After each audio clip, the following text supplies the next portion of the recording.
So as we've discussed in the last 3 parts, we discussed everything about right from the states, क्या क्या होते हैं matter के, gaseous state की क्या प्रॉपर्टीज होती हैं बेसिक, वो हमने देख ली, गैस लॉज हमने देख लिया, आइडियल गैस इक्वेशन देख लिया, काइनेटिक थियरी ऑफ गैसेस के बेसिक पॉइंट्स बहुत अच्छे से हमने उसको कवर कर लिया, जहाँ पर कुछ इंपॉर्टेंट चीज़ों को रिवाइज करना बहुत ज़रूरी है कि अगर हम आइडियल गैस को मानते हैं या आइडियल गैस को कंसिडर करते हैं तो in that case we have to consider the molecules और द एटम्स और the particles of the gas as point masses. ये यहाँ पर आपको याद होगा, मैंने बोला था ये मार्क भी करने के लिए कि इसको इतने छोटे हैं कि इसको हम लोग पॉइंट मासेस की तरह कंसिडर करते हैं, right. And they have completely random motion, speeds are variable, highly compressible and completely elastic होते हैं। इनके जो कोलिशंस है वो कैसे होते हैं, कंप्लीटली इलास्टिक होते हैं। जबकि मैंने ये साथ में एक डायग्राम बना के समझाया था कि अगर आइडियल गैस को मैं छोटे छोटे पॉइंट मासेस की तरह समझूं तो रियल गैसेस के पार्टिकल को मैं बड़े स्फीयर यानी कि रिजिड मासेस की तरह समझूंगा। और यही पॉइंट हमको आज जो नेक्स्ट पार्ट है, जो 4th पार्ट है, लास्ट पार्ट है, उसको डील करने में, समझने में हेल्प करेगा कि रियल गैस और आइडियल गैस में फ़र्क जो है उनके बिहेवियर में वो क्या है। Because ultimately what we study is all hypothetical. We study things about the ideal gases, correct?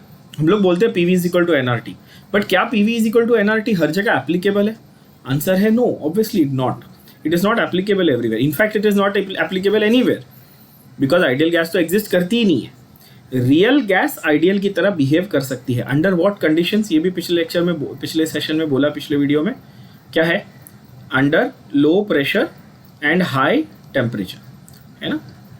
अच्छा, अगर हाई टेम्परेचर की बात है ना तो फिर तो भूल ही जाना, फिर तो टेंशन ही नहीं है. अगर हाई टेम्परेचर आ गया तो सीधा सीधा बात है कि भाई ये आइडियल गैस की तरह जितना हो सकेगा आइडियल गैस की तरह बिहेव करेगा. और लो प्रेशर हाई टेम्परेचर का कॉम्बो मिल जाए तो फिर तो मजे ही आ गए. अब फंडा ये है कि जो लास्ट पार्ट है चैप्टर का वो क्या समझाता है, वो समझाता है डीविएशन फ्रॉम आइडियल बिहेवियर. क्या? Deviation from ideal behaviour. So then the last part that we have to discuss and understand. Now a lot of this is very conceptual, बहुत conceptual है.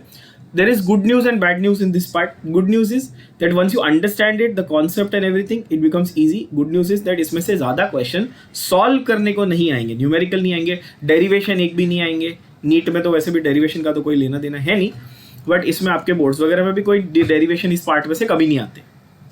ठीक है, तो एक अच्छी बात है. थोड़ा सा ट्रिकी चीज़ ये है कि ये कॉन्सेप्चुअली इतने ज़्यादा इमेजिनेटिव हैं, काफ़ी इमेजिनेशन है, क्योंकि इसमें फिजिक्स भी बहुत सारा है. केटीजी एक्चुअली फिजिक्स का पार्ट है, बट यहाँ पर मैं आपको एक्सप्लेन करूँगा. तो बस थोड़ा सा एक मेहनत है समझने का कॉन्सेप्ट को. थोड़ा ड्राई है बिकॉज थियोरेटिकल हो जाता है, पर as I said the good part, the nice part is that इसमें कोई न्यूमेरिकल सॉल्व करने की ज़रूरत नहीं पड़ेगी. सिर्फ 2-3 फॉर्मूले हैं वो याद रखने, उनके डेरिवेशन भी याद नहीं रखने. ठीक है, तो काफ़ी आसान हो जाता है at the end of the day. चलो, फंडा ये है कि भाई रियल गैस और आइडियल गैस में फ़र्क हमको पता है already.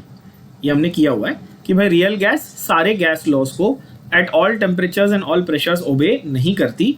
Ideal gas PV is equal to nRT को at all temperatures and all pressures obey करती है. अब आइडियल गैस इक्वेशन तो आपको याद हो गया है, PV is equal to nRT. But अगर देखा जाए, टेक्निकली देखा जाए, तो आइडियल गैस इक्वेशन इनकम्प्लीट था जो हमने लिखा था. PV is equal to nRT नहीं, PV is equal to ZnRT होना चाहिए. ZnRT, where Z is the compressibility factor. Z is the compressibility factor of the gas. Obviously it is different for different gases. Z का factor जो है compressibility factor. तो अगर मुझे ये कहना है कि PV is equal to nRT, चलो मैं मान लूँ, अगर मुझे ये कहना है कि PV is equal to nRT, तो इसका मतलब Z की वैल्यू 1 होनी चाहिए. तो मैं आइडियल गैस इक्वेशन में PV is equal to nRT क्यों लिख पाता हूँ, क्यों लिखता हूँ? क्योंकि मुझे पता है कि वहाँ पर Z की वैल्यू 1 है. अभी Z एग्जैक्टली क्या होता है मैं आऊँगा उस पर, डोंट वरी. रियल गैस में Z can't be 1. It can be greater than 1 और it can be less than 1, but it can never be 1. जब Z 1 हो गया तो वो आइडियल गैस हो गई. 1 से ज़्यादा 1 से कम चलेगा. अच्छा, थोड़ी सी कॉमन सेंस लगाएं ज़रा, थोड़ी सी कॉमन सेंस लगाते हैं और बहुत मस्त कॉमन सेंस लगाते हैं इसमें, कि इसमें 2 सिनारियो ले लो. Case 1, if z is greater than 1, if z is less than 1। अगर z 1 से ज्यादा है तो PV is greater than nRT। बोलो हाँ कि ना? लॉजिकल बात है। PV is greater than nRT। अच्छा, if z is less than 1 तो PV is less than nRT। nRT है क्या? nRT है क्या? nRT आइडियल गैस का वॉल्यूम है और ZnRT क्या है? रियल गैस का। अब बोलोगे ये से ऐसा थोड़ी होता है, समझाता हूं। देयरफॉर अगर ये इक्वेशन जो है मेरे पास, ये वाला इक्वेशन जो है, इससे अगर मैं डिराइव करना चाहूं देयरफॉर Z, तो आप बोलोगे Z का मतलब हो जाएगा sir PV is equal to PV by nRT। PV by nRT होगा Z का वैल्यू, है ना? तो PV इज रियल गैस का volume and nRT is ideal gas का वॉल्यूम। ये भी एक one of the ways, one of the methods है to define Z। How it is derived, as I said, you don't need to go into that, it's not even given in your NCERT in detail. But फिलहाल के लिए सिर्फ याद रखो कि Z को लिखने के दो तरीके हैं। Z को आप PV बाय nRT लिख सकते हो और आप Z को V real upon V ideal लिख सकते हो। थोड़ा सा समझो, अगर Z ग्रेटर देन 1 है तो V real will be suppose 1.5 या 2 या 3, तो V real 3 times of V ideal या 4 टाइम्स ऑफ V आइडियल या 5 टाइम्स ऑफ V आइडियल या 1.5 टाइम्स ऑफ V आइडियल होगा। तो कैन आई से in this case V real will be greater than V ideal? बोलो हाँ कि ना? समझा कि नहीं समझा? Volume of real gas will be greater than volume of ideal gas. अब ये थोड़ा सा बच्चों को समझने में दिक्कत आती है, मैं समझाता हूं। आपको कहा जाए V ideal under standard conditions क्या होती है फॉर 1 मोल, तो आप बोलोगे 22.4 लीटर, बरोबर है? आप बोलोगे 22.4 लीटर, तो आप बोलोगे सर ये जो है ना, ये तो मुझे मालूम है, ये कितना होता है? ये 22.4 DM³ होता है सर, 22.4 लीटर होता है सर। कैसे पता? ये हमने कैलकुलेट किया सर। ये आपने मेजर किया? नहीं, ये आपने कैलकुलेट किया। और V रियल जो है ना, ये आपने मेजर करा। ये आपने क्या किया? मेजर किया। इसको एक एक्सपेरिमेंट के तौर पे समझो, बहुत मजा आएगा समझने में और समझ में आ जाएगा आसानी से। एक आपको मैंने कंटेनर दिया, एक बड़ी सी टंकी दी, ठीक है, समझो तो 50 लीटर की टंकी दे दी मैंने। कितनी? 50 लीटर का एक टैंक दिया आपको, बड़ा सा, ठीक है। और आपको बोला कि इस टैंक के अंदर गैस भरो, कार्बन डाइऑक्साइड, हाइड्रोजन, मीथेन, जो आपको मन करे, जो आपकी मतलब जो मजा आता है आपको, वो गैस ले लो, उसको भर दो। और 1 मोल ही लेना। समझो आपने बोला मैं मीथेन ले रहा हूँ, 16 ग्राम आपने मीथेन लिया, भर दिया उसमें। और आपको मैं पूछूं, अच्छा बेटा स्टैंडर्ड कंडीशंस पे वो मीथेन कितना वॉल्यूम ऑक्यूपाई करेगा? तो आप बोलोगे सर 22.4 लीटर, 50 लीटर का टंकी है, बट मीथेन का वॉल्यूम जो ऑक्यूपाई करना चाहिए वो 22 बट ये थियोरेटिकल, ये आपने बोला, ये आपने कैलकुलेट किया। क्या रियल में ऐसा होता है? रियल में तो 50 लीटर की टंकी में गैस पूरी भर जाएगी ना, 16 ग्राम मीथेन तो पूरी 50, तो वो एक्चुअल वॉल्यूम कितनी ऑक्यूपाई कर रही है? 50 लीटर ऑक्यूपाई कर रही है। हाँ, अब यही सेम 16 ग्राम मीथेन लो और आधे लीटर के छोटे से बॉटल में भरो, क्या वहां पे वो आधा लीटर ऑक्यूपाई कर रही है? हाँ, दोनों केस में आपका थियोरेटिकल कैलकुलेशन 22.4 था, बट रियल तो एक्चुअली अलग था ना। रियल तो आपको मेजर करना पड़ेगा, एक्सपेरिमेंटली ऑब्जर्व करना पड़ेगा, मेजर करना पड़ेगा, एक्सपेरिमेंटली ढूंढना पड़ेगा। बोला हाँ कि ना? है कि नहीं? तो रियल गैस तो हम यूज करते हैं, तो उसको हम ऑब्जर्व कर सकते हैं। आइडियल गैस हमारे मन में है। आइडियल गैस श्रद्धा से याद करो, आइडियल गैस मिलती है, ऐसे दिखती नहीं, ठीक है? मतलब कहने का अर्थ ये है कि भाई जैसे हम भगवान को ढूंढने निकलते हैं, वैसे आइडियल गैस है, हमको पता नहीं कहाँ है, ठीक है? बट हाँ, रियल गैस हमने देखी है भाई, आपको पता है ना? हमने कृष्ण भगवान को नहीं देखा, हमने अक्षय कुमार को देखा, हमने वही मान लिया कि हाँ ये ऐसे ही दिखते होंगे कहीं ना कहीं कृष्ण, ठीक है?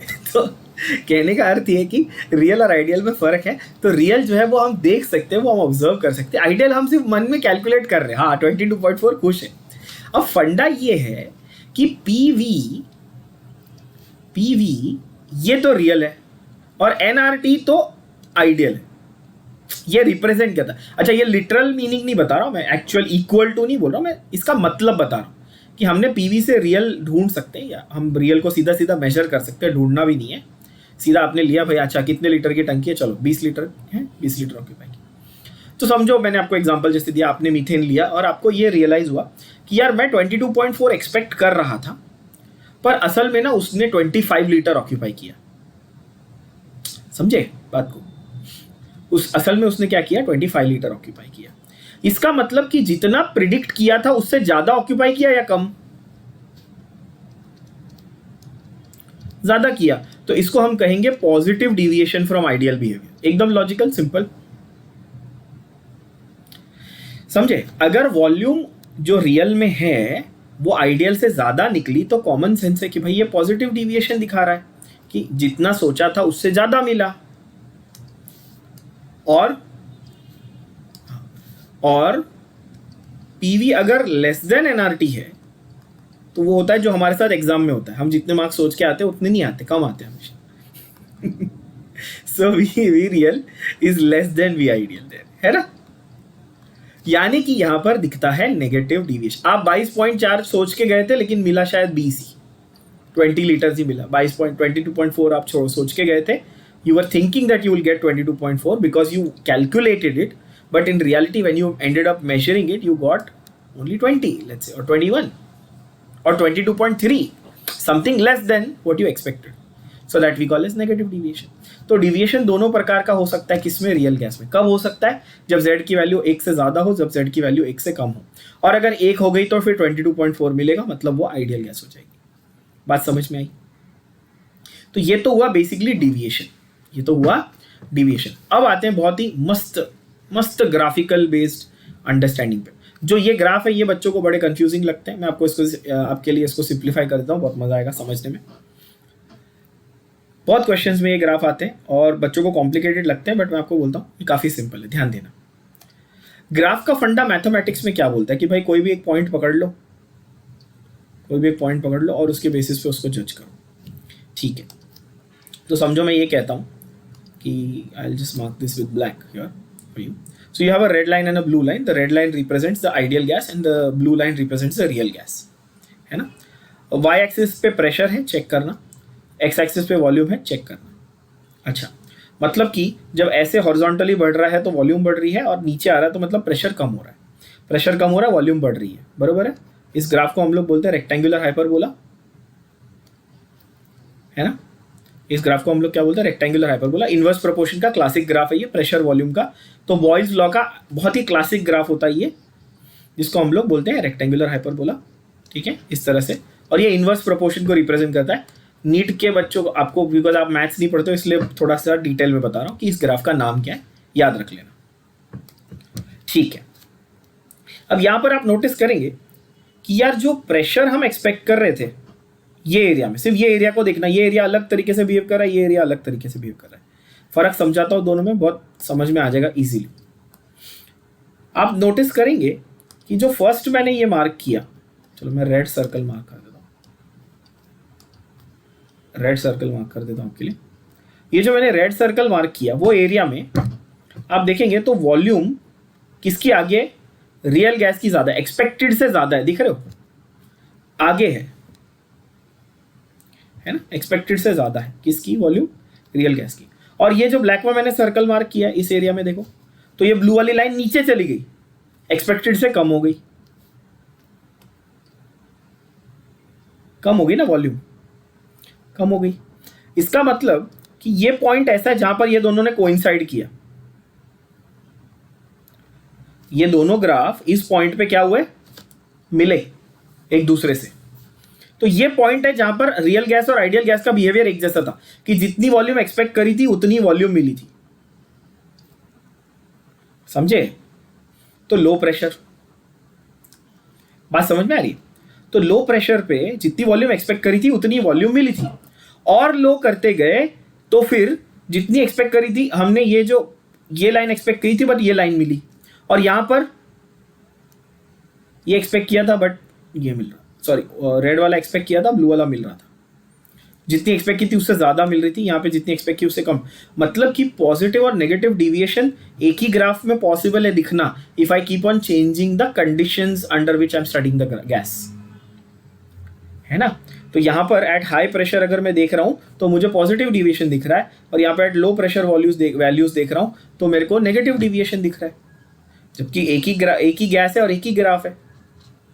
सिर्फ क्या किया मैंने, कंडीशन चेंज कर दी, है ना। तो यहां पर ये काफी इंपॉर्टेंट है कि भाई इस तरह से इसका फंडा है। दूसरा चीज, अगर मैं plot of PV against P देखूं, दैट इज प्रेशर वॉल्यूम का graph at any given value of pressure. अब मैंने क्या बोला, आइडियल गैस ओबेज, बहुत बहुत ध्यान से स्टेटमेंट को याद करना, ideal gas obeys the ideal gas equation at any value of pressure. मतलब उसमें मैंने बोला था PV is going to remain constant, तो चेक करो पीवी इज रिमेनिंग कांस्टेंट। कितना भी प्रेशर बढ़ा लो पीवी कांस्टेंट ही रह रहा है ना। टेम्परेचर तो कांस्टेंट लेना ही पड़ेगा ना, हम बॉयल्स लॉ को स्टडी कर रहे हैं ना, प्रेशर वॉल्यूम रिलेशनशिप को स्टडी कर रहे हैं ना। हाँ, तो ये तो मैंने स्टार्टिंग में बता दिया था कि कोई भी दो चीज को स्टडी करना है तो दो को constant, A B C D में से बी और सी का रिलेशन देखना है तो ए और डी को कांस्टेंट रखना ही पड़ेगा। तो इसको हम लोग ने आइसोथर्मल कर्व बोला, मैंने ये पिछले वीडियो में बोला भी है। Isotherm, isobar, isochore, isotherm, isobar और आइसोकोर, है ना। एंड्रू नाम के साइंटिस्ट ने बताया था ये, इसलिए इसको एंड्रूज आइसोथर्मल्स भी बोलते हैं, एंड्रूज आइसोथर्म्स भी बोलते हैं। जब हम लोग बॉयल्स लॉ को स्टडी करते हैं प्रेशर वॉल्यूम के ग्राफ को, तो उसको एंड्रूज आइसोथर्म्स बोलते हैं। तो ये भी एक आइसोथर्म का रिप्रेजेंटेशन, ये भी एक आइसोथर्म का रिप्रेजेंटेशन है, बिकॉज हम लोग प्रेशर और वॉल्यूम का रिलेशन देख रहे हैं, तो एट कांस्टेंट टेम्परेचर ही होगा, तो सवाल ही नहीं। कहने का मतलब आप देखेंगे, समझ में आएगा आपको कि अगर मैं कार्बन मोनोऑक्साइड को चेक करूं तो कार्बन मोनोऑक्साइड देखो आइडियल से नीचे जाता है फिर ऊपर जाता है, मतलब पहले नेगेटिव डिविएशन फिर पॉजिटिव डिविएशन, समझ में आया, है ना। हीलियम और हाइड्रोजन को आप देखो तो वो नेगेटिव में गया ही नहीं, वो सीधा इस लाइन के ऊपर ही है, वो पॉजिटिव डिविएशन ही दिखा रहा है। अब आपको ग्राफ समझ में आ रहा होगा, अब आपको ग्राफ को स्टडी करने समझ में आ रहा होगा कि अच्छा ये बताने की कोशिश कर रहे हैं ये लोग कि भाई कार्बन मोनोऑक्साइड जो गैस है वो थोड़ी सी स्लाइट नेगेटिव जाती है, थोड़ी सी नेगेटिव जा रही है, जितनी एक्सपेक्ट करी थी उससे थोड़ी सी नेगेटिव जा रही है। पर यहीं पे मीथेन अगर मैं देखूं तो काफी नेगेटिव गई, देखो नीचे जाके वापस ऊपर आई ना। तो पहले नेगेटिव, फिर जैसे जैसे प्रेशर बढ़ाते जाऊंगा फिर वो टुवर्ड्स आइडियल आएगी, इस पर्टिकुलर वैल्यू ऑफ प्रेशर पे वो आइडियल गैस से इंटरसेक्ट करेगी और फिर वो बाद में पॉजिटिव डिविएशन दिखाएगी, है कि नहीं। तो यहां पर डिविएशन को रिप्रेजेंट बहुत प्यारी तरीके से किया गया है with the use of different types of graphs. बोलोगे ठीक है। सो the deviations we need to understand and generalize them only as positive deviation and negative deviation। और अगर ये तो मैंने यहाँ पे दो लिख दिए हैं कंडीशंस, एक z ग्रेटर देन 1, एक z लेस देन 1, और z इक्वल टू 1 हुआ तो ये तो आइडियल है, यहाँ पे ये लिख दिया है, सीधी बात है। अब डिविएशन की बात करते हैं जरा और डिटेल में। तो कॉन्सेप्ट आपको आई थिंक सो क्लियर हो गया होगा, बेसिक आइडिया तो हो गया होगा कि डिविएशन क्यों पढ़ रहे हैं और डिविएशन पे क्या क्या कंसिडर करेंगे, z greater than 1, less than 1। अब वो रियल गैसेस को थोड़ा सा अप्लाई कैसे करके देखते हैं। ओके, तो बिहेवियर ऑफ रियल गैसेस में डिविएशन फ्रॉम आइडियल बिहेवियर होगा, ठीक है, होगा। PV is equal to nRT में we plot PV versus P at constant temperature, इसलिए मैंने वर्ड यूज किया आइसोथर्म, जो आपने पूछा मैंने बता दिया।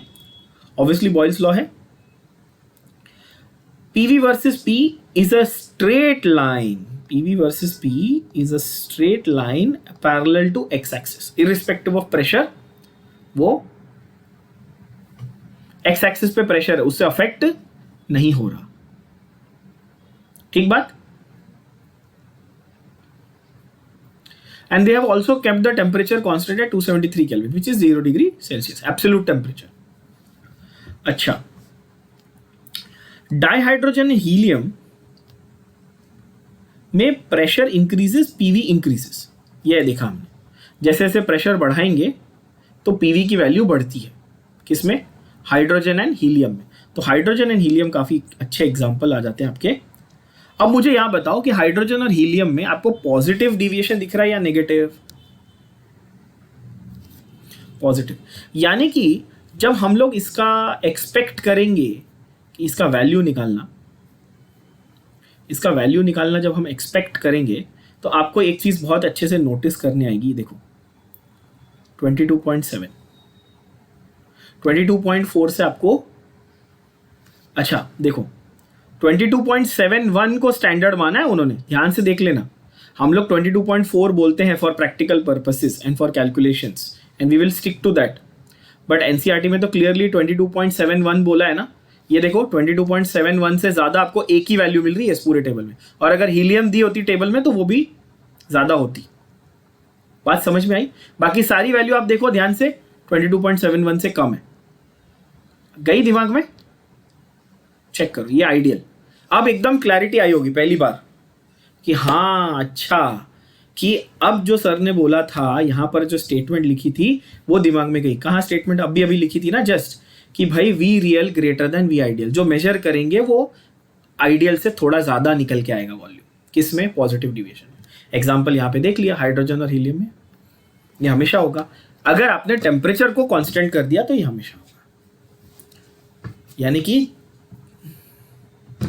हाइड्रोजन और हीलियम के केस में आपने 1 मोल ले लिया, फिक्स टेम्परेचर कर दिया, तो उसकी वॉल्यूम 22.4 लीटर से ज़्यादा ही आएगी। आपने अगर स्टैंडर्ड कंडीशंस ले लिए तो 22.4 लीटर से ज़्यादा ही आएगी। मतलब ये दो गैस में पॉजिटिव डिविएशन दिखता है, और बाकी सारे गैसेस में आप कितना भी आप कैलकुलेशन कर लो, आपको एक्चुअल वैल्यू से थोड़ी सी कम आएगी। ये बात समझ में आई? कब? हर हर हर प्रेशर के वैल्यू पे कम आएगी क्या? नहीं, आपको यहां से लेके यहां तक कम आएगी। देखो ये यहां तक, ये इतने एरिया में, समझे? क्योंकि यहां पे नेगेटिव डिविएशन है। अच्छा, other gases like carbon monoxide and methane, first negative deviation दिखता है, फिर जैसे जैसे प्रेशर बढ़ता है, जैसे जैसे प्रेशर बढ़ता है उसके बाद पीवी बढ़ना शुरू होता है, फिर क्रॉस करता है आइडियल गैस की लाइन को, फिर पॉजिटिव डिविएशन दिखा। तो जो मैंने पूरी रामायण अभी तक बोली वो ये वापस इन्होंने यहाँ पे स्टेटमेंट में रिपीट किया। अभी आपको क्लियर हो गया होगा। मैंने क्या कहा कि ये शुरुआत करता है नीचे से, फिर आइडियल गैस की लाइन को इंटरसेक्ट करता है, फिर पॉजिटिव में जाता है। क्लियर हो गई बात? यही यहां पे लिखा हुआ है, सेम टू सेम सेंटेंसेस। अच्छा, this is also apparent when pressure versus volume plot is drawn. PV against P या पी अगेंस्ट वी, दोनों आप करके देखो तो भी आपको सेम डिविएशन जरूर दिखेगा। At very low pressures measured and calculated, मैंने ये वर्ड यहां पर लिखा है, देखो ध्यान से। मैंने क्या बोला? Measured and calculated. मैंने बहुत सोच समझ के हर एक वर्ड्स लिखे हैं क्योंकि वो एनसीईआरटी के वर्ड्स हैं, और जिस बच्चे को नीट में करना है तो उसको एनसीईआरटी के वर्ड्स तो पता होंगे, है ना, पर पता करने ही पड़ते। तो they are close to each other, close to expected, और ये पॉइंट पे तो बाकायदा आप देख रहे हैं कि इंटरसेक्ट ही कर दिया।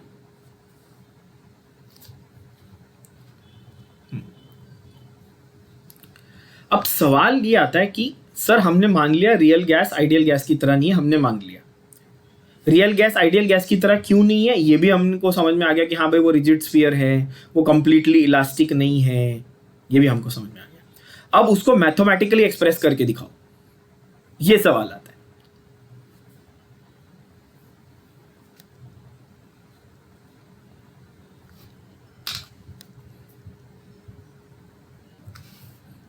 सो एमसीक्यू में कई बार ऐसा होता है, जो आपने अभी देखा कि क्वेश्चन वैलिड है, कि एमसीक्यू में कई बार वो ऐसा करेंगे कि इसको गायब कर देंगे, ये पूरा ये नाम नहीं देंगे, बस ब्लैंक छोड़ देंगे इसको और बोलेंगे गैस कर। तो अपने को क्या करना, अपने को ये 4 याद करके जाने पड़ेंगे ना, ऑब्वियसली नीट के पॉइंट ऑफ व्यू से देखें तो चारों याद करेंगे कि 2 पॉजिटिव दिए हैं, 2 नेगेटिव दिए हुए हैं, और 2 पॉजिटिव में से एक ज़्यादा एक कम है, 2 नेगेटिव में से भी एक ज़्यादा एक कम है, बस वैसे याद रख के जाना है अपने को। टेक्निकली उतना ही पूछा जाएगा।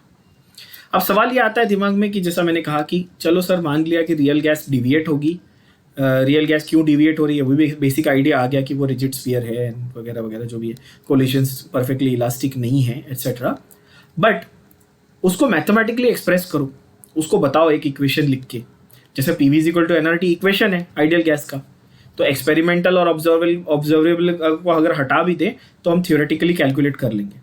अपने दिमाग में ये आता है कि भाई एग्जाम में तो हमको इक्वेशन सॉल्व करना है ना, एग्जाम में थोड़ी हम लेके अच्छा थर्मोमीटर लेके गैस का टेम्परेचर थोड़ी मेजर कर रहे हैं। ऑब्जर्वेबल तो बोलने के लिए, एग्जाम में ऑब्जर्वेबल का क्या करेंगे, प्रैक्टिकली थोड़ी कर रहे हैं एग्जाम में।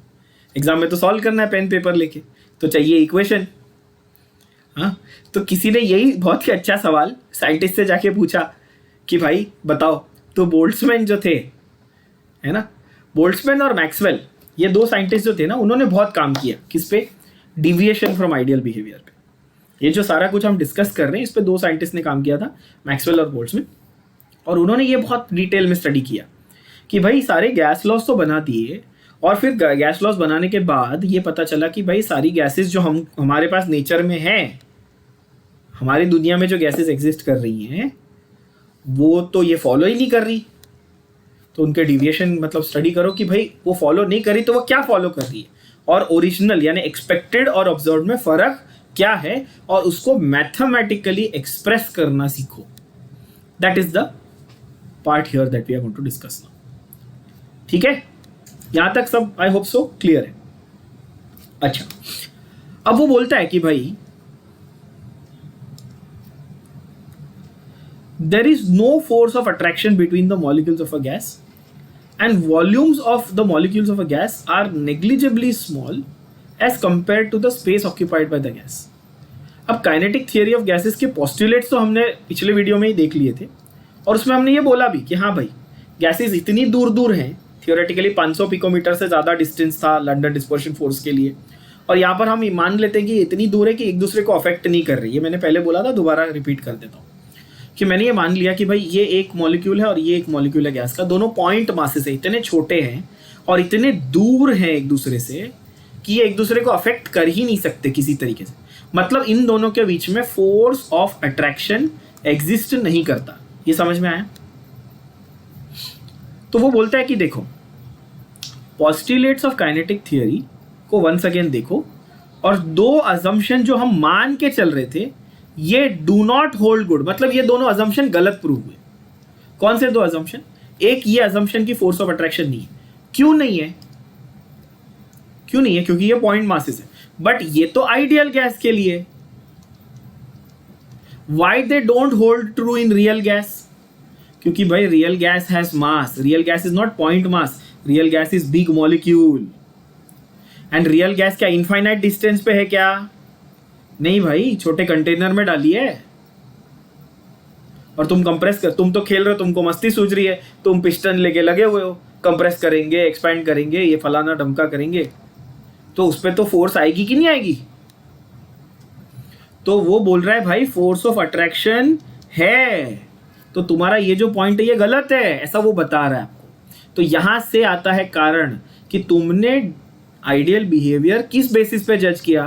पोस्टुलेट्स के बेसिस पे। मैं बोलता तुम्हारा पोस्टुलेट ही गलत है, क्योंकि तुम्हारा पोस्टुलेट आइडियल गैस के लिए, और मैं तो स्टडी कर रहा हूँ real gas under real conditions, और मैं बोलता हूँ भाई फोर्स ऑफ अट्रैक्शन है।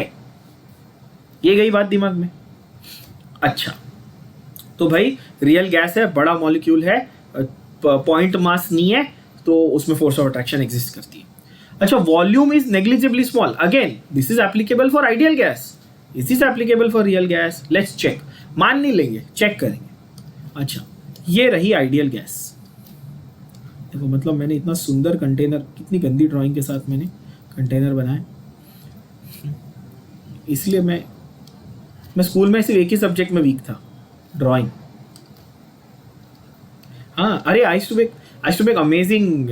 मैंने एक बार ऐसे पैरेट बनाई थी, प्रोट्रैक्टर लेके, ऐसे स्केल लेके पैरेट बनाई थी मैंने। पूरी क्लास में हंसे थे सब मेरे,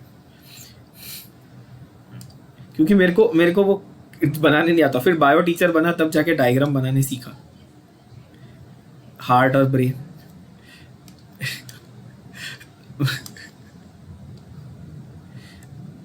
Till date I cannot make a human being's face properly. anyway, so अगर मैं आइडियल गैस की बात करूं तो मैं बोलता हूं अच्छा ये दो छोटे छोटे पॉइंट मासेस हैं, कंटेनर की साइज दोनों केस में सेम है मान लो, ठीक है, और ये बड़े बड़े हैं मॉलिक्यूल्स। तो इनको जब मैं जमा करके एक जगह रखूं तो कंटेनर की वॉल्यूम और गैस के मॉलिक्यूल्स की वॉल्यूम को कंपेयर करते हैं, तो सारे गैस के मॉलिक्यूल्स इतनी जगह में आ गए, है कि नहीं। और यहां पे देखें तो गैस के मॉलिक्यूल्स को बहुत जगह लगी ना, क्योंकि ये बड़े हैं।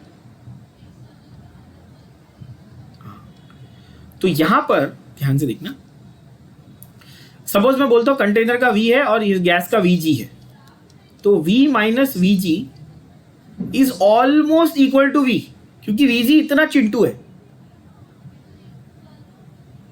समझो कंटेनर 100 लीटर का था और गैस की वॉल्यूम थी 0.0001 ml, बोले यार ठीक है ना 100 लीटर पकड़ लेना, छोड़ना यार।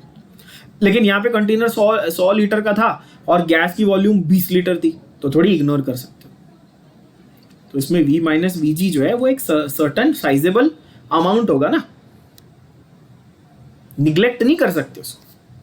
यही वो यहाँ पे बोल रहा है, फिर से चेक करो तो बोलता है भाई आइडियल गैस में तो हमने ये मान लिया था कि volume of molecules is negligible as compare to the space occupied, मतलब container, space occupied, space available बोल लो, स्पेस ऑक्यूपाइड बोल लो, एक ही बात है।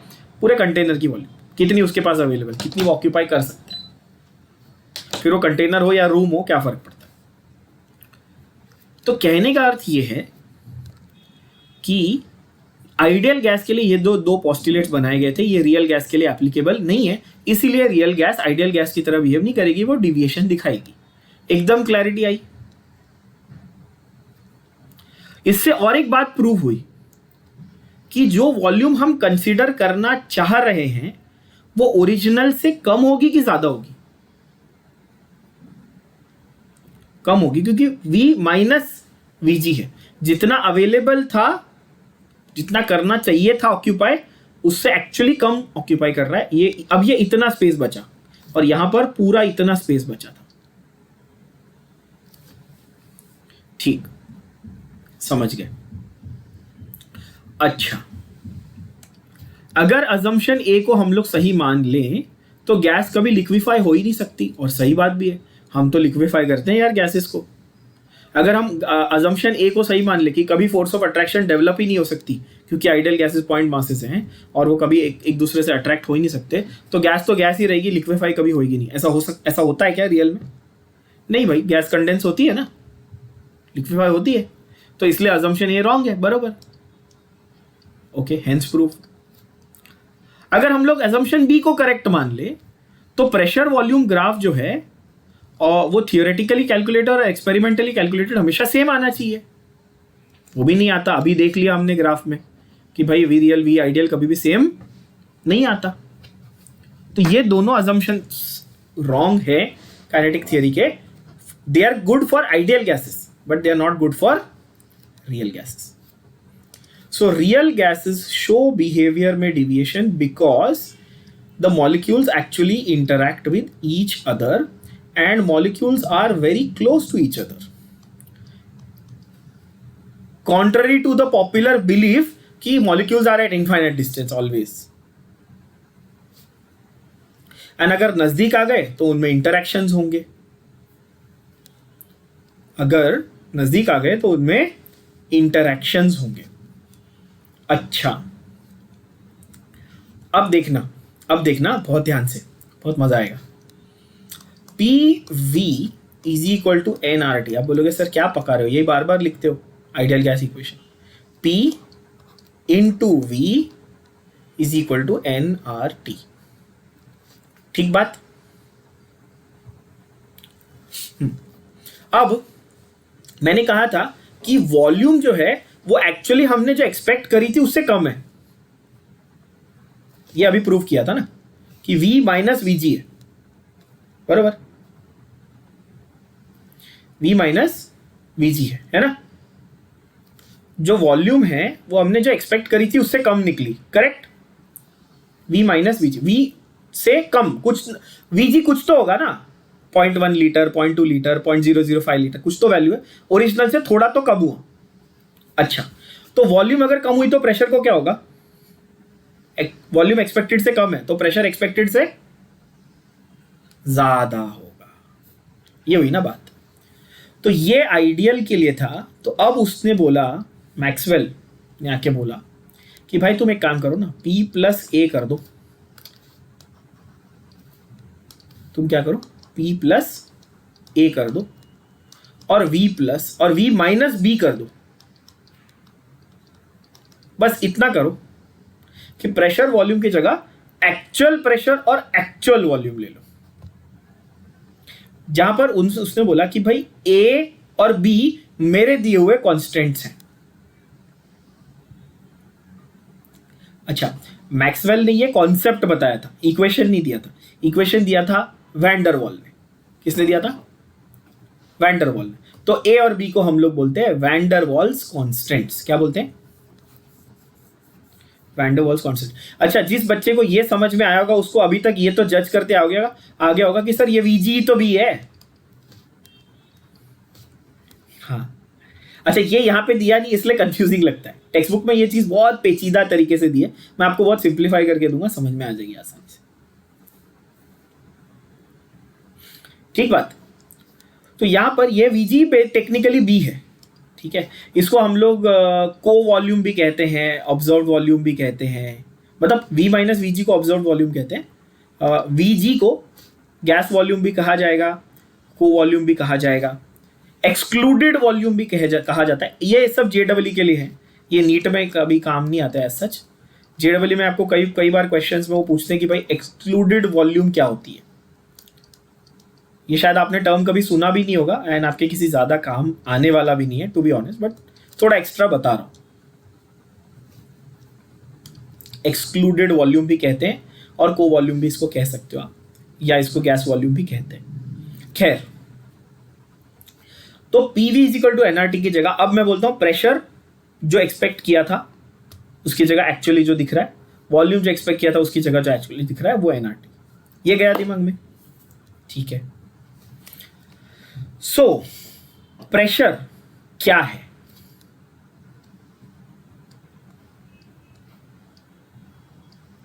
अब बोलोगे सर आपने बोला प्रेशर इज, जो ऑब्जर्व प्रेशर है, ठीक है, आइडियल वाला, उससे थोड़ा ज्यादा होना चाहिए ना, ठीक है। तो वो A(n²/v²। अब ये A तो आपने बता दिया कि चलो मान लिया हमने कि ये वैन डर वाल कांस्टेंट है, अभी आपने बोला ये n²/v² कहां से आया?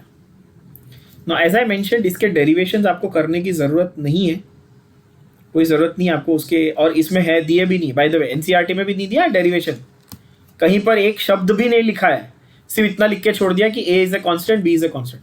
बट फिर भी मैं आपको समझाने के लिए बता देता हूं, बहुत ज्यादा इन डेप्थ नहीं जाऊंगा, नहीं तो आपके सर के ऊपर से निकल जाएगा, बट सिंप्लीफाइड वर्जन देने की कोशिश करता हूं। आपने मोलैरिटी पढ़ी है, कॉन्सेंट्रेशन कैसे कैलकुलेट करते हैं? N/V, number of moles by V. For n moles of the gas it will be N/V. For n moles of the gas it will be N/V. और इसमें मैंने वो कांस्टेंट यूज किया A, तो AN/V तो मुझे मिल गया ना। हाउ मेनी, कॉन्सेंट्रेशन का मतलब क्या है? हाउ मच, बराबर ना, कि एक मोल में इतना है, एक लीटर में इतना है। हाउ मच क्वांटिटी है ना कॉन्सेंट्रेशन, बोलो हाँ कि ना। ठीक है, अब थोड़ा सा इसमें ट्रिकी चीज है, उसको समझाता हूं कि एक गैस का मॉलिक्यूल इधर है, एक गैस का मॉलिक्यूल इधर है, एक मॉलिक्यूल इधर है, एक मॉलिक्यूल इधर है, एक मॉलिक्यूल इधर है। मॉलिक्यूल के पास दो ही ऑप्शन है, मॉलिक्यूल के पास दो ही ऑप्शन है ना, दो ही ऑप्शन है। ये A टाइप का मॉलिक्यूल है, ये B टाइप का मॉलिक्यूल है। चलो मैं AB नहीं लिखता, नहीं तो आप कंफ्यूज हो जाओगे, कॉन्स्टेंट्स भी AB है ना। ये समझो X टाइप का मॉलिक्यूल है, ये Y टाइप का मॉलिक्यूल है। आप बोलेगे सर ये X और Y क्या होता है? X टाइप का मॉलिक्यूल कंटेनर की वॉल से टकरा रहा है और Y टाइप का मॉलिक्यूल दूसरे मॉलिक्यूल से टकरा रहा है। क्या इसके पास और कोई ऑप्शन है? आप गैस के मॉलिक्यूल हो, समझो आप गैस के मॉलिक्यूल हो, आपके पास दो ही ऑप्शन है ना, या तो जाके कंटेनर पे अपना सर मार, या तो दूसरे मॉलिक्यूल को पकड़ उस पे अपना सर मार। दो ही ऑप्शन है तेरे पास, ऐसा ही है ना? तीसरा ऑप्शन है क्या? नहीं। हाँ, भुवन के पास दो ही ऑप्शन था, या तो क्रिकेट का मैच जीत, या तो 2 गुना लगान भर, 3 गुना लगान, sorry, what ever that movie was. कहने का अर्थ ये है कि अगर गैस का मॉलिक्यूल है तो उसके बाद ऑप्शन है भाई तू कंटेनर से टकरा, नहीं तो तू दूसरे मॉलिक्यूल से टकरा, मैं नहीं जानता। तो उसके अगर मैं आपको ऐसे बोलूँ एक्स टाइप के कितने मॉलिक्यूल है और वाई टाइप के कितने मॉलिक्यूल है एन नंबर ऑफ मोल्स में और वी लीटर ऑफ वॉल्यूम में, तो आप बोलोगे एक्स टाइप के एन बाई वी मॉलिक्यूल है, वाई टाइप के भी एन बाई वी मॉलिक्यूल है। समझे? दोनों के n by V type of molecule है।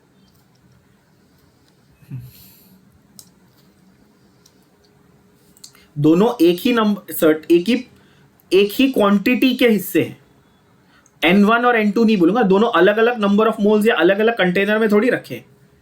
एंड द ब्यूटी इज, अगर आज ये वाला मॉलिक्यूल एक्स टाइप का था, पहले ये वाला मॉलिक्यूल एक्स टाइप का था, वो कंटेनर से जाके टकराया, क्या ये गारंटी है कि दूसरी बार वो दूसरे मॉलिक्यूल से नहीं टकराएगा? X and Y are interchangeable, बोलो हाँ कि ना? हाँ, ये भी है ना मजे की बात, तो ये भी है। इसमें बहुत कुछ है समझने के लिए, लिखा नहीं है टेक्स्ट बुक में, समझने के लिए बहुत कुछ है कि एक्स पहले जाके कंटेनर से टकराया, फिर वो एक्स टाइप का था, फिर वही उसने ही वाई का भी रोल निभाया। तो चलो आप अलग अलग मत मानो, आप मान लो एक ही एन बाई वी, बट वो तो 2 बार वो रोल प्ले कर सकता है ना। तो n square by V square, आपको ये वैल्यू कहां से आई ये समझ में आएगा। देखो अब आपको समझ, अच्छा ये आया कि एन मोल्स में वी लीटर्स में n square by V square, और ए को तो हमने हमारा कांस्टेंट माना ही था, तो वो हमने उसके साथ मल्टीप्लाई किया। बात समझ में आई? As I said, I just explain to you in brief. बहुत कुछ है इसमें, उस पर जाएंगे तो 2 घंटा इसके अंदर ही चला जाएगा और कोई यूज नहीं। अगर यूज होता तो मैं डेफिनेटली और ज्यादा इन डेप्थ जाके बताता आपको, बट इतना समझ लो, बेसिक आइडिया दे रहा हूं और इंटरेस्टिंग भी है। तो रट्टा मारने की जरूरत नहीं है। P real plus a by n, a n square by V square, तो ये करेक्शन है। तो इसको हम लोग बोलते हैं, इस टर्म को हम बोलते हैं the pressure correction of the ideal gas equation. क्या बोलते हैं इसको? इसको हम बोलते हैं, हाँ इसको बोलते हैं हम लोग प्रेशर करेक्शन। कुछ लोग इसको प्रेशर टर्म करेक्शन भी कहते हैं। मतलब एक ऐसा, जैसे आप लोग एरर देखते हो फिजिक्स में कि किसी चीज में एरर है, उसको चेंज करना पड़ता है सिग्निफिकेंस देखने के लिए, वैसे यहां पर है कि भाई प्रेशर टर्म ओरिजिनली जो था आपने लिया था वो गलत था, अब आप नया करो। अच्छा ठीक है, मान लिया। सिर्फ अट्रैक्टिव फोर्सेस होते हैं क्या? नहीं, रिपल्सिव फोर्सेस ऑल्सो होते हैं यार। ए इज अ कांस्टेंट, वो तो पता है, it is known as van der Waals constant. हाँ, A and B both are van der Waals constant, तो ठीक है। रिपल्सिव फोर्सेस भी होते हैं, short range interactions. Volume occupied by the molecules also become significant. ये सारे रियल गैसेस में इन चीजों को इग्नोर नहीं किया जा सकता, जो हमने ऑलरेडी ड्रॉ करके देखा कि भाई वॉल्यूम ऑफ गैस को इग्नोर मत करो। और अब देखो, मैं V माइनस बी बोल रहा था, बट अब आपको समझ में आ जाएगा। अच्छा, V माइनस बी, अभी V माइनस एन बी करेंगे सर, एन मोल्स के लिए एन बी, सीधी बात है ना। तो ये अब समझ में आ गया।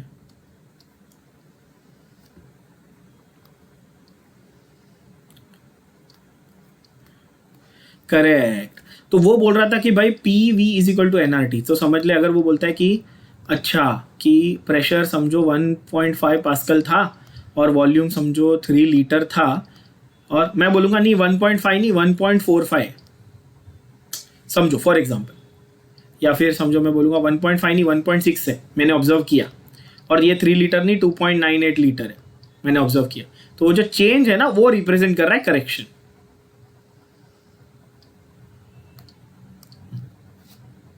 यहाँ पे b कांस्टेंट है, v minus n B. So now the final equation is very very simple, you can just remember it as P V is equal to n R T की जगह p plus a n square by V square into V minus n B is equal to R T. अब ये रट्टा नहीं मारना पड़ेगा, अब ये याद रह जाएगा।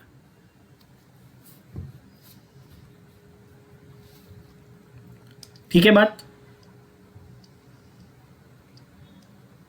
तो प्रेशर करेक्शन किया, वॉल्यूम करेक्शन किया। एज आई मेंशन, इसका डेरिवेशन या इसका एक्सप्लेनेशन करने की जरूरत नहीं है, बट मैंने आपको आइडिया दे दिया।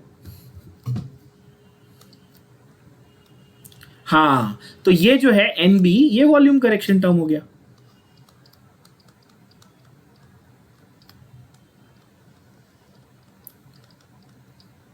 और जैसा मैंने कहा बी तो कांस्टेंट था, वैसे वो Bg को ही रिप्रेजेंट कर रहा है, और फॉर n मोल्स वो NB हो जाएगा। And this is called as van der Waals equation, which I have already, I think so already mentioned at the beginning of this video. And A and B are called van der Waals constants, and their values depends on the characteristics of the gas. A, बहुत important MCQ, शायद one of the most important MCQ from this page. A represent क्या करता है? A represent करता है magnitude of intermolecular attractive forces, and it is independent of temperature and pressure. A represent करता है intermolecular attractive forces को। A किसको represent करता है?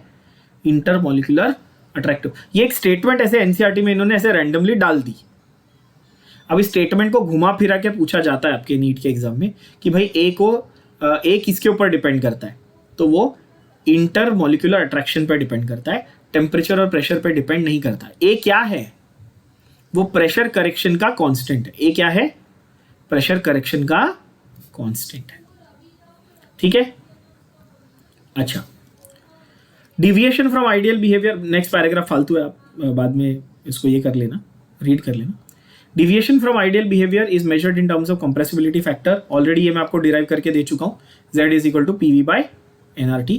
For ideal gas Z is 1 at all temperature and pressure, that is why we say it obeys gas law at all temperature and pressure, we know this. The graph of Z versus P is a straight line parallel to pressure axis. Z नहीं बदलता pressure के साथ, किसमें? Ideal gas. So Z is directly proportional to P ऐसा बोलने के लिए, but for ideal gas Z remains 1.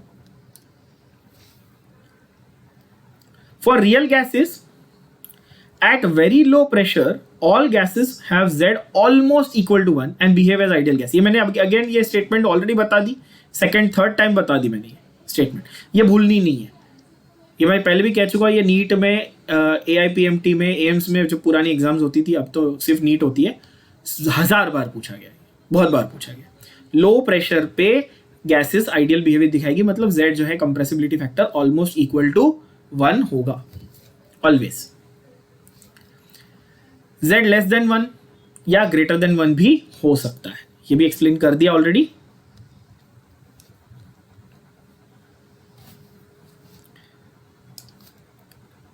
The behavior of gas becomes more ideal when the pressure is low. Again, the statement is repeated. Now, when you say high pressure and low pressure, let's see. We'll discuss that.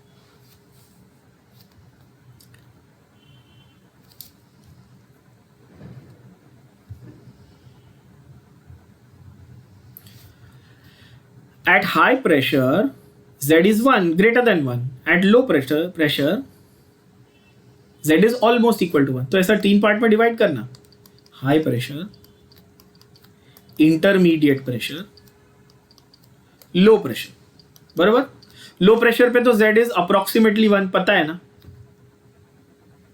High pressure पे Z is greater than 1,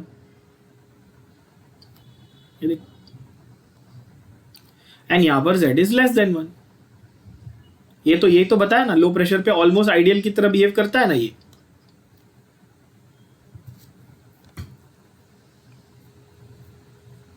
नहीं, लो मतलब like 0, close to 0 और below 0।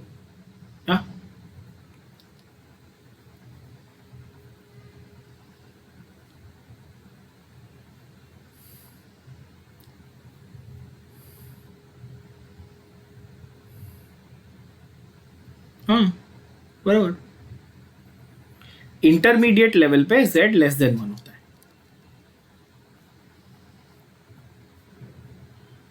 Now one direct question जो मैंने पिछले video में भी बोला हुआ है, the temperature at which a real gas obeys the ideal gas over a appreciable range of temperature is called boil temperature और Boyle's point. For carbon dioxide, this value I have given you in the previous video. You have to remember the value. For CO2, her gas के लिए रट्टा नहीं मारना। वो जो गधे बच्चे होते हैं ना, जो बाकी पढ़ाई छोड़ के 25 गैसेस का बॉयल टेम्परेचर लर्न करूंगा सर में, कुछ नहीं होगा। 2 गैस जो एक तो स्टेट टेक्स्ट बुक में मेंशन्ड है और एक एनसीईआरटी में मेंशन्ड है, बस उसका पता होना चाहिए, बहुत है। तो कार्बन डाइऑक्साइड और नाइट्रोजन, आई थिंक आपको नाइट्रोजन का मेंशन्ड है, हाँ तो सिर्फ नाइट्रोजन का ही बोलेंगे अपन, बाकी सबका नहीं। नाइट्रोजन का मेंशन्ड है तो नाइट्रोजन का बोलेंगे 51 डिग्री सेल्सियस, ठीक है। ये आपका बॉयल टेम्परेचर है, जहां पर वो कार्बन डाइऑक्साइड का 30.98 है, वो उसका क्रिटिकल टेम्परेचर है। बॉयल टेम्परेचर मेंशन नहीं है आपके इसमें।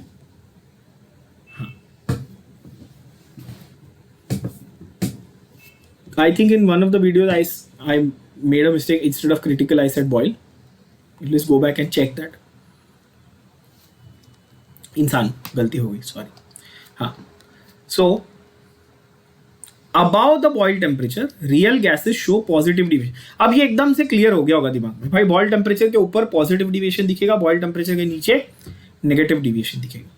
यानी बॉयल टेम्परेचर के ऊपर अगर मैं मेजर करने की कोशिश कर रहा हूं तो उसका एक्सपेक्टेड और ऑब्जर्व एक्सपेक्टेड से ज्यादा होगा, और अगर नीचे तो ऑब्जर्व जो है एक्सपेक्टेड से कम होगा वॉल्यूम, है ना। और एक्सपेक्टेड तो हमेशा 22.4 ही होता है, ये तो पता ही है।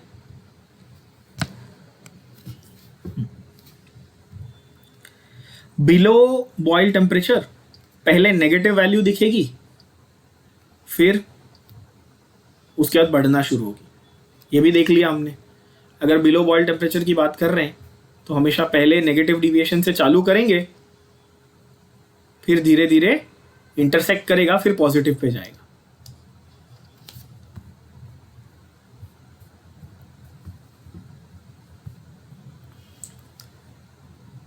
Now Z is PV is equal to PV by NRT, बट यहां पर V को मैंने रिप्लेस कर दिया V रियल से, क्योंकि मैं अब रियल गैस के लिए अप्लाई कर रहा हूं। आप बोलोगे ठीक है, so Z is equal to V real upon V ideal. ये मैं ऑलरेडी आपको बता चुका हूं, ऑलरेडी हम लोग लिख चुके हैं आज के लेक्चर में, ठीक है। So Z is V real upon V ideal. I think मैंने यहां पे ये आपके लिए लिखा हुआ, ये रहा।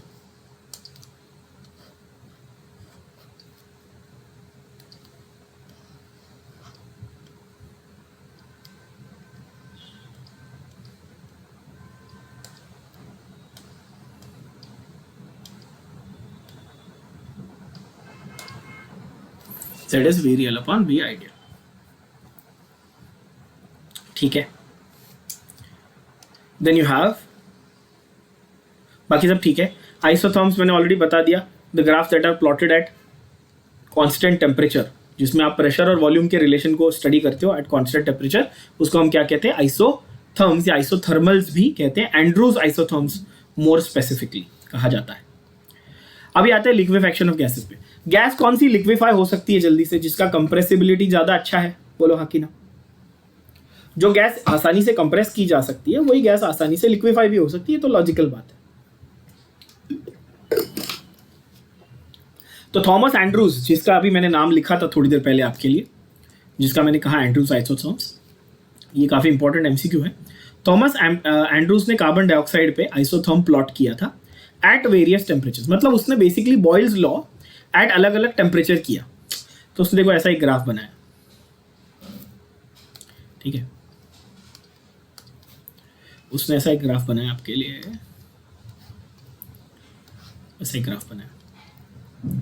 उसने बोला मैं यहाँ पे प्रेशर लूंगा, यहाँ पे वॉल्यूम लूंगा, सॉरी उल्टा, मैं यहाँ पे प्रेशर लूंगा, यहाँ पे वॉल्यूम लूंगा। प्रेशर कम होते जाएगा तो वॉल्यूम बढ़ते जाएगा, ठीक है। तो ये टेम्परेचर T1 पे ये ग्राफ है, फिर T2 पे ये ग्राफ है, फिर T3 पे ये ग्राफ है, फिर T4 पे ये। गैस सेम है, सिर्फ टेम्परेचर बढ़ाते गया तो ग्राफ की जो पोजीशन है वो भी शिफ्ट होती गई, बट ग्राफ लगभग जो उसका टाइप है वो सेम आना चाहिए। For what? For ideal gas. तो ये उसने एक्सपेक्ट करा था, बोलो हाँ कि ना। ये जो मैंने डायग्राम यहाँ पे बनाया, ये क्या किया था थॉमस एंड्रूज ने, एक्सपेक्ट किया था। उसने क्या देखा कि उसने ये सोचा थियोरेटिकली कि सारे ग्राफ एक जैसे आने चाहिए, सिर्फ ऊपर ऊपर ऊपर ऊपर जाते जाएंगे, कॉमन सेंस।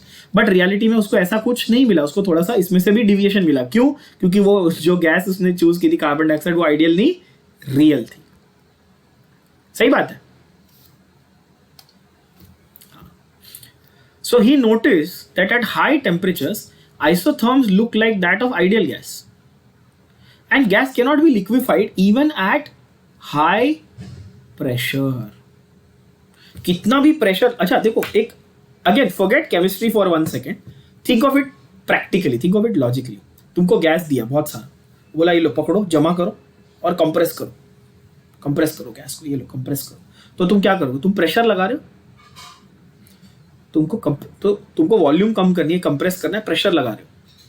आइडियल गैस एक दूसरे से दूर रहना चाहते हैं मॉलिक्यूल्स। ये तो बहुत बार कह दिया, पोस्टुलेट्स में भी कहा कि फोर्स ऑफ अट्रैक्शन उनको चाहिए ही नहीं, वो दूर दूर रहना चाहते हैं। तुम कंप्रेस करने की कोशिश कर रहे हो, लिक्विफाई हो ही नहीं रही है ना।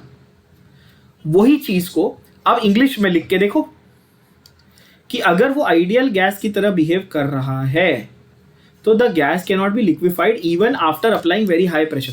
मैं कितना भी प्रेशर लगाओ, लिक्विफाई हो ही नहीं रही। बात समझ में आई?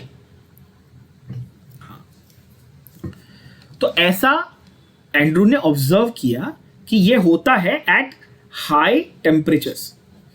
और यहां से हमारी बहुत इंपॉर्टेंट स्टेटमेंट प्रूव हुई। जैसे पहले कहा था कि लो प्रेशर पे आइडियल बिहेवियर है, तो यहां पे प्रूव हुआ कि वेरी हाई टेम्परेचर पे भी आइडियल बिहेवियर है। हाँ, अब ये लगता है हाँ सेंसिबल है, सही बोल रहे हो, प्रूव हो रहा है। अच्छा, जैसे जैसे टेम्परेचर थोड़ा कम करना शुरू करते हैं,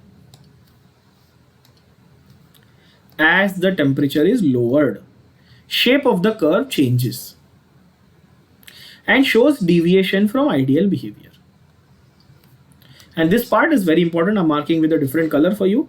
At 30.98 degrees Celsius, carbon dioxide remains the gas up to 73 atmospheric pressure. 73 times of atmospheric pressure आप लगा दो तो भी वो गैस ही रहेगी, वो लिक्विफाई नहीं होगी। किस टेम्परेचर पे? 30.98 डिग्री सेल्सियस टेम्परेचर पे।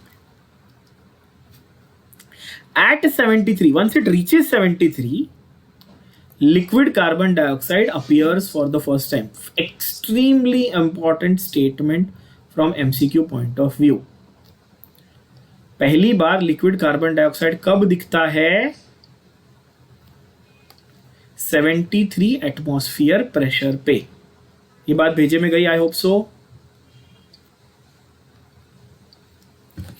And this is called the critical temperature. So 30.98 degree Celsius is the critical temperature for carbon dioxide.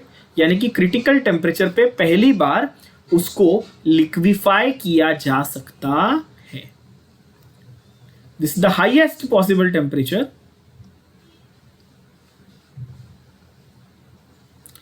correct. It's the highest temperature at which liquid carbon dioxide is. इससे ऊपर गया तो वो gas ही होगा, क्योंकि वो ideal की तरह बिहेव करने लग जाएगा। तो उसको गैस रहना है, उसको दूर रहना है, वो नजदीक नहीं आना चाहता। It does not want interactive forces between the molecules. तो ये हाईएस्ट पॉसिबल टेम्परेचर, ये बहुत इंपॉर्टेंट है, हाईएस्ट पॉसिबल, ये वर्ड इंपॉर्टेंट है। अच्छा, इसी के करस्पॉन्डिंग जो वॉल्यूम, अब ये जो नेक्स्ट पार्ट है ये बहुत स्टूपिड है। इसकी करस्पॉन्डिंग वॉल्यूम जब होगी तो क्या होगी?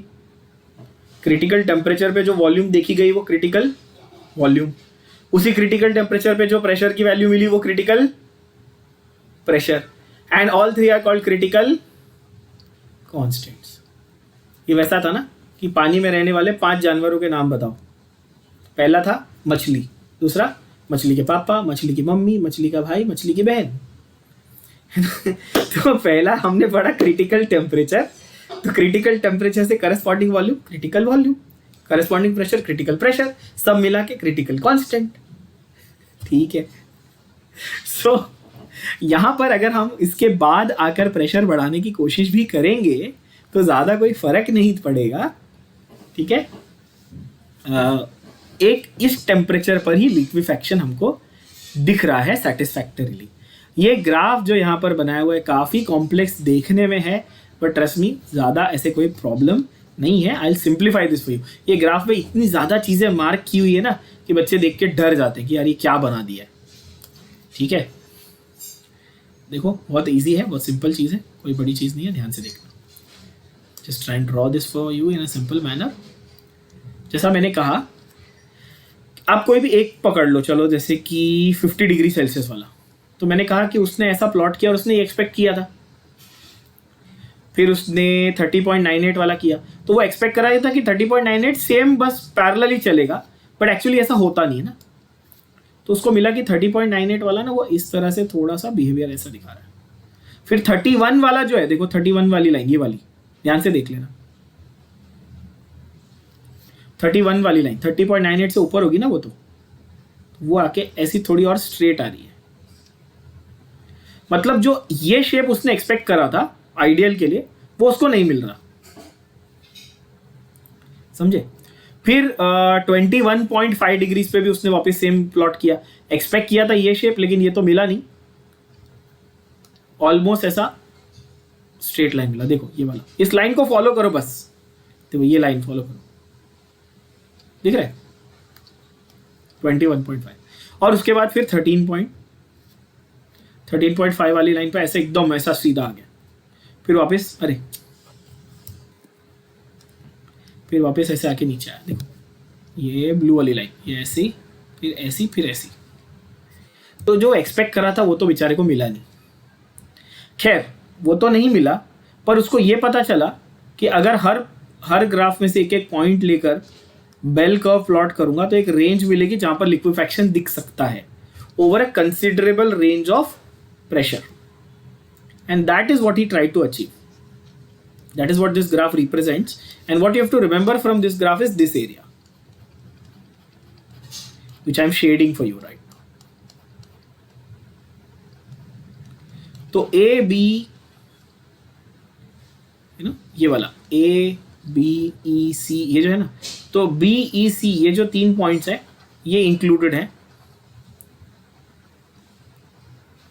इस एरिया में, लिक्विफैक्शन दिखना पॉसिबल है। अच्छा, अब यही सेम चीज को ये लोग ने थियोरेटिकली कैसे डिस्क्राइब किया है एनसीईआरटी में, वो देख लेते हैं।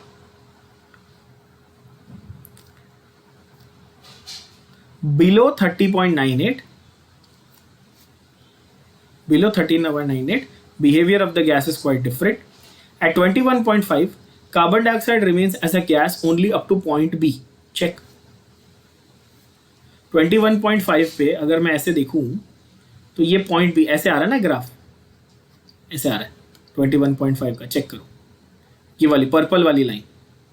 तो पॉइंट बी तक वो लिक्विड, सॉरी गैस रहता है, उसके आगे वो लिक्विफाई हो जाता है। At point B liquid appears, ठीक है।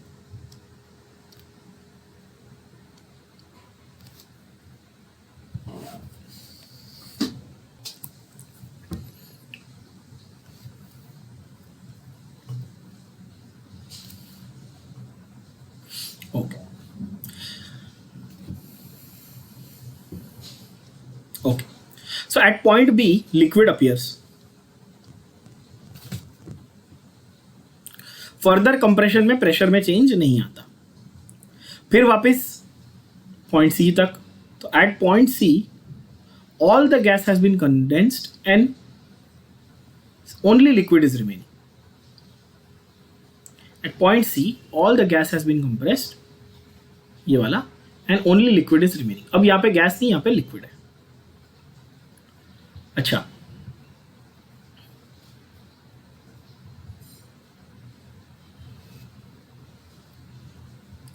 so therefore इससे क्या पता चला? A represents gaseous state, D represents liquid state, and dome shaped area represents liquid and gaseous in equilibrium. तो अब यहां पर है सवाल ये कि D का है, ये रहा D, पॉइंट E सिर्फ gas, point A sorry point D only liquid, point A only gas, और बी ई सी यानी कि ये डोम गैस और लिक्विड का इंटरफेस यानी कि दोनों का coexistence over a certain range of volume and pressure. अच्छा, क्रिटिकल टेम्परेचर वापस से उन्होंने डिफाइन किया। पहली बार लिक्विड अपीयर होता है, पहली बार लिक्विफैक्शन होता है, वो क्रिटिकल टेम्परेचर पे होता है। ठीक है,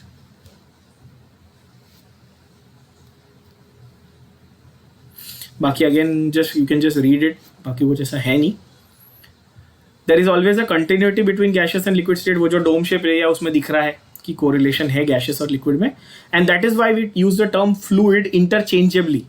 लिक्विड और गैस दोनों के लिए हम लोग टर्म फ्लूइड यूज करते हैं। Fluid comes from the adjective form of the word flow, flow से मिलता है fluid.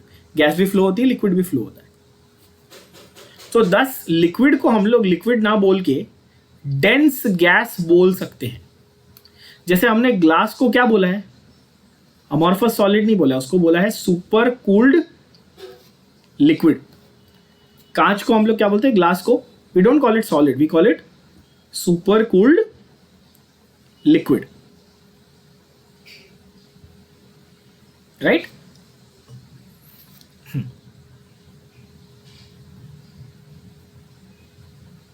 yes, liquid and gas can be distinguished only when the fluid is below critical temperature वगैरह, that is fine.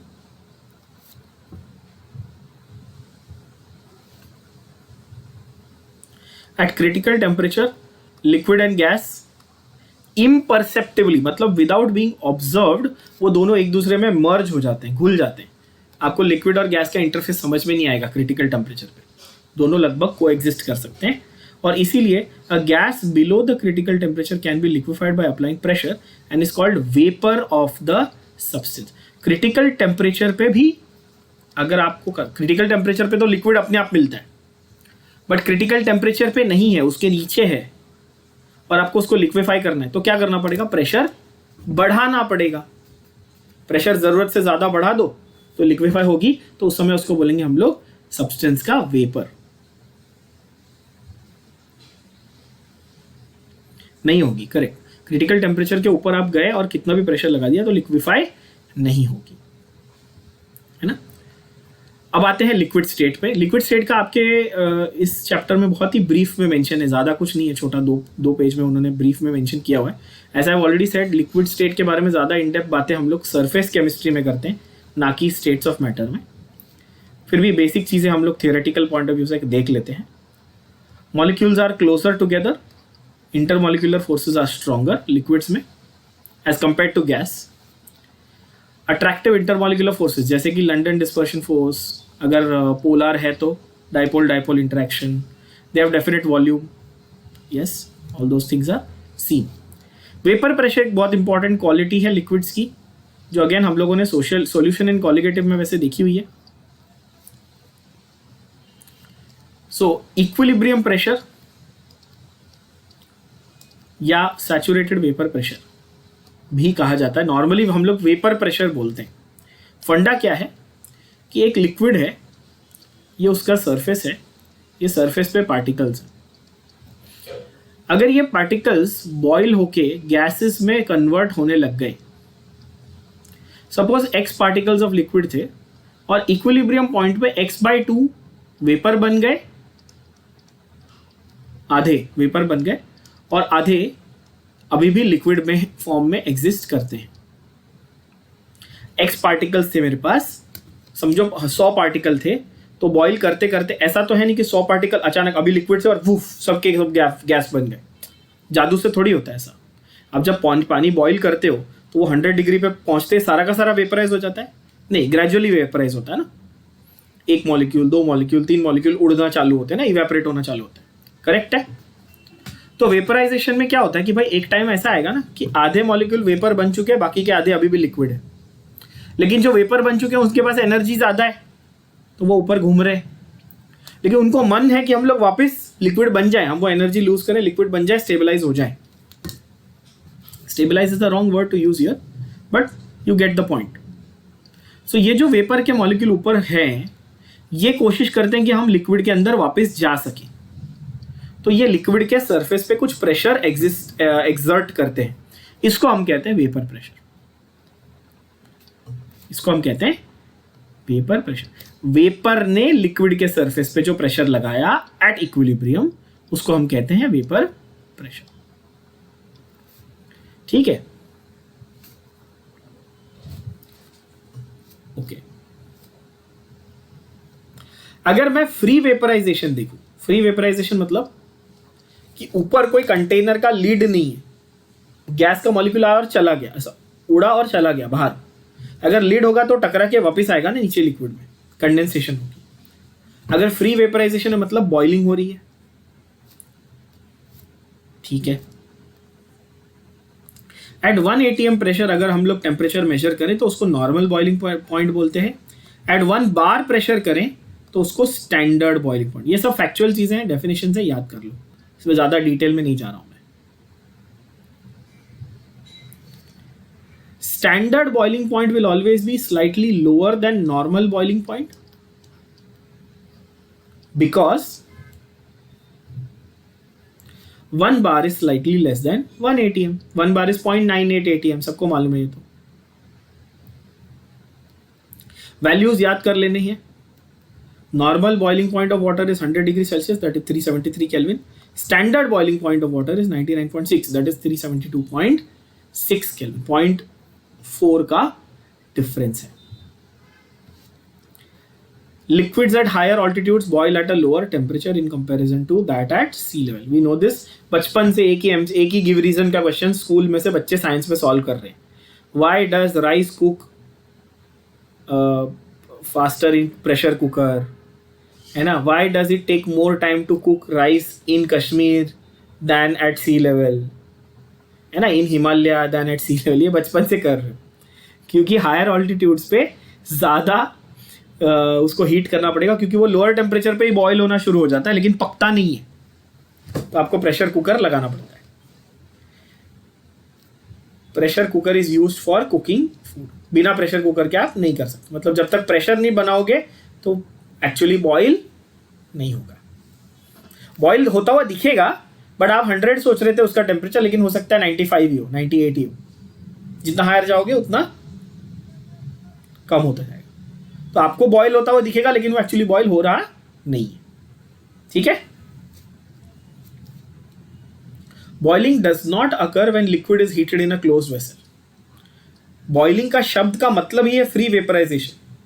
आपने the moment you close it, you can call it boiling, you can call it heating, you can call it boiling.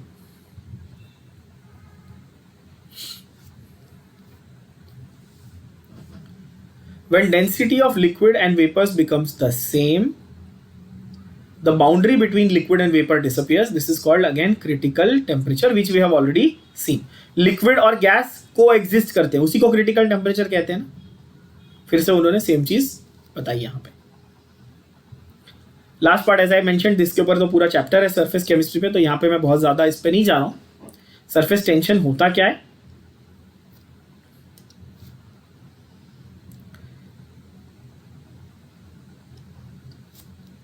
A molecule in the bulk of the liquid experiences equal intermolecular forces from all sides. But for molecule on the surface, net attractive forces towards the interior. This is called the surface tension. अगर एक इसको बहुत ही प्यारे से diagram से आपको explain करता हूँ।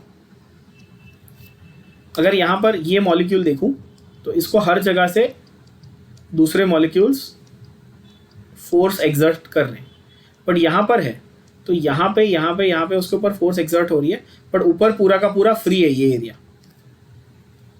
है ना, ये एरिया पूरा का पूरा फ्री है, तो इसके ऊपर पार्शियल ये ना फोर्सेस, तो इसके जो नेट इफेक्टिव फोर्सेस है वो टुवर्ड्स द लिक्विड है, towards the interior. Net effective forces जो है वो टुवर्ड्स द लिक्विड या टुवर्ड्स द इंटीरियर है। और ऐसे बहुत सारे मॉलिक्यूल है सरफेस पे जिसकी वजह से सरफेस टेंशन क्रिएट होता है। और सरफेस टेंशन को मिनिमाइज करने के लिए, अगेन ये आपने फिजिक्स में एक क्वेश्चन किया होगा, बहुत पॉपुलर क्वेश्चन है कि सोप बबल फॉर्म होता है या स्फीयर क्यों फॉर्म होता है, बिकॉज सरफेस टेंशन मिनिमाइज करना है ना। सोप बबल वाला एक क्वेश्चन आई थिंक फिजिक्स में बहुत पॉपुलर है, मुझे उतना आइडिया नहीं है बट जहाँ तक मैंने सुना है। तो liquids have a tendency to minimise their surface area.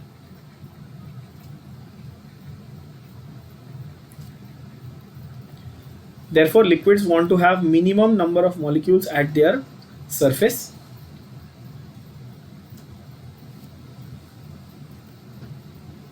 The energy that is required to increase the surface area of the liquid by 1 unit is defined as surface energy. As I mentioned, इसको हम लोग surface chemistry में detail में करेंगे, तो मैं यहाँ पे बहुत ज़्यादा इन डेप्थ नहीं जा रहा हूँ। इसके डायमेंशंस J यानी जूल पर मीटर स्क्वायर है। डायमेंशन नहीं, एक्चुअली डायमेंशन गलत वर्ड है ना, यूनिट होना चाहिए ना। डायमेंशन तो LMT में लिखते हो आप, डायमेंशन तो LMT में होता है ना, यहाँ पे यूनिट होना चाहिए, थोड़ा मिसप्रिंट है, कोई बात नहीं, समझ जाओ, ठीक है। तो ये जो सरफेस केमिस्ट्री, ये जो लैमिनार फ्लो वगैरह, ये जो सब है विस्कोसिटी, लैमिनार फ्लो, इसको हम लोग सरफेस केमिस्ट्री में डिस्कस करेंगे। स्टेट्स ऑफ मैटर चैप्टर को आप ये यहाँ तक ही मान लो, क्रिटिकल टेम्परेचर तक, that is end of this states of matter. Because NEET point of view से अगर हम देखें तो स्टेट्स ऑफ मैटर में यहाँ तक भी क्वेश्चंस नहीं आते, बॉयल्स, चार्ल्स और गे-लुसैक्स और एवोगैड्रोस लॉ पे ही क्वेश्चंस आते हैं, और थोड़े बहुत theoretical question critical temperature, critical pressure वगैरह पे, बॉयल टेम्परेचर पे आ जाते हैं, ठीक है। तो यहाँ तक हमारा थियरी है। जो सरफेस टेंशन का कुछ पार्ट है वो अभी ऐसा ही मेंशन नहीं समझेगा, उसके लिए थोड़ा फंडामेंटल से जाना चाहिए। लैमिनार फ्लो वगैरह बहुत एक पैराग्राफ में दे दिया इस चैप्टर में फॉर्मेलिटी के लिए, बट अपन सरफेस केमिस्ट्री में उसको इन डेप्थ कवर करेंगे, ठीक है।